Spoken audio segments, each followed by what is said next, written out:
everyone, my name is Gitanjali Singh and I'm currently interning at Lexis and Company, and the topic for today's video is assault and battery. Now you all must have listened to these terms in IPC and TOTS also, and the terms assault and battery are also often used interchangeably, but they are really different. People might often confuse between them. They both are international tort, and every battery includes assault, but every assault does not include a battery. Similarly, like a murder and culpable homicide. The difference between them is thin. Now, assault generally means when a person planned and tries to harm another person, which also includes giving threats to someone else. And battery, on the other hand, it means when a person tries to compromise or to harm physically to another person without the person's consent. Now, assault and battery can be treated both ways. That means a person can be charged in civil law as well as in criminal law, that is demanding for compensation in a form of damages in monetary terms, or uh, or maybe as a fine, or and in civil and in criminal lawsuit, if the accused found guilty for the offense, he can be or she can be put up in the jail. Now we must learn what is assault, and then we'll come after battery.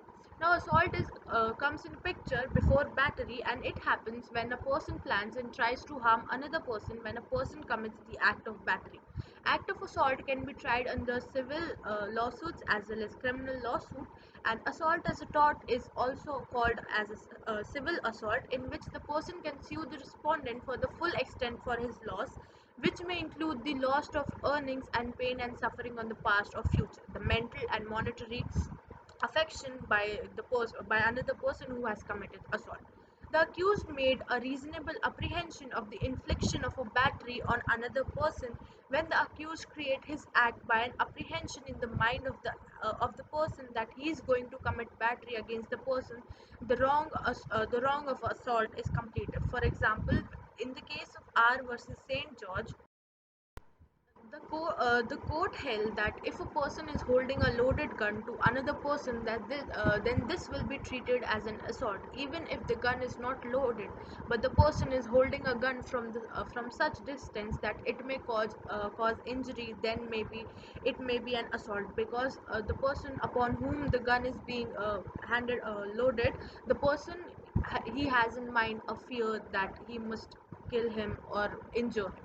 Now, assault as a crime is also called a criminal assault, in which the person can be put behind the bars and he may be imprisoned and also have to pay a fine or any reinstatement.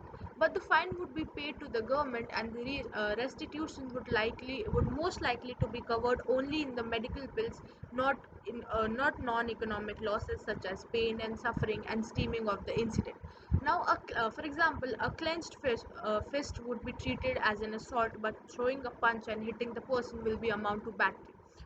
It is a main thin line that an assault is the first stage before committing the battery, because when assault is committed, a person has a thing in mind that he is going to commit a battery, and battery is something that we have actually committed and the person is being affected it physically. Elements of crime of assaults are an act intended to create harm, a reasonable apprehension or a start, and imminent harm must be there.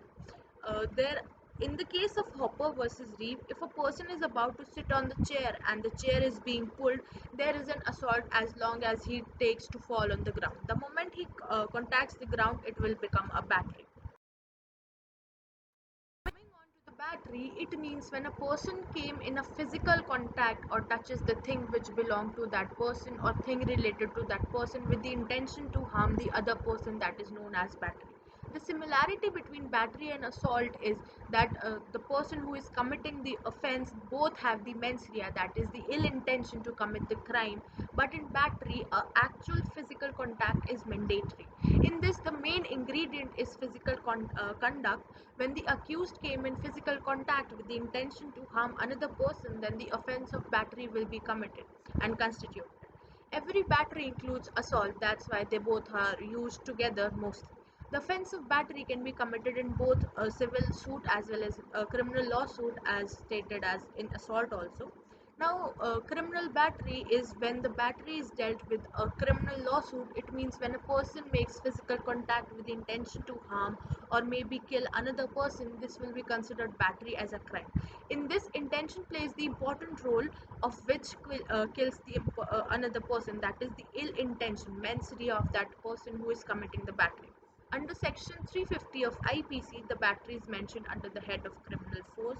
This defines that as if any person use any kind of force without the person's consent and commits any offense while using such force so that he can cause any injury, harm, fear, or annoyance to another person, that is known as criminal force. Civil battery can be regulated as a tort because this is a civil wrong.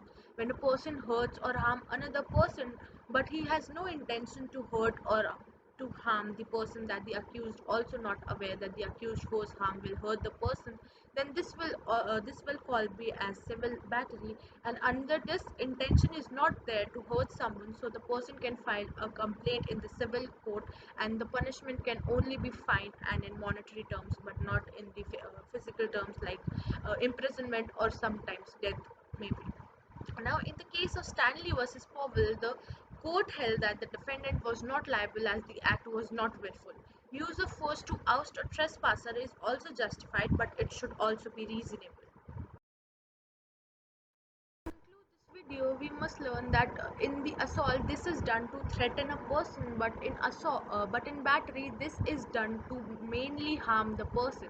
And for an assault, a mere apprehension of danger is sufficient, but for a battery there must be an actual application of physical force. Now, as we all discussed, that there is a similar and a slight difference between battery and assault, but they are really different from each other. uh, that's all. Thank you.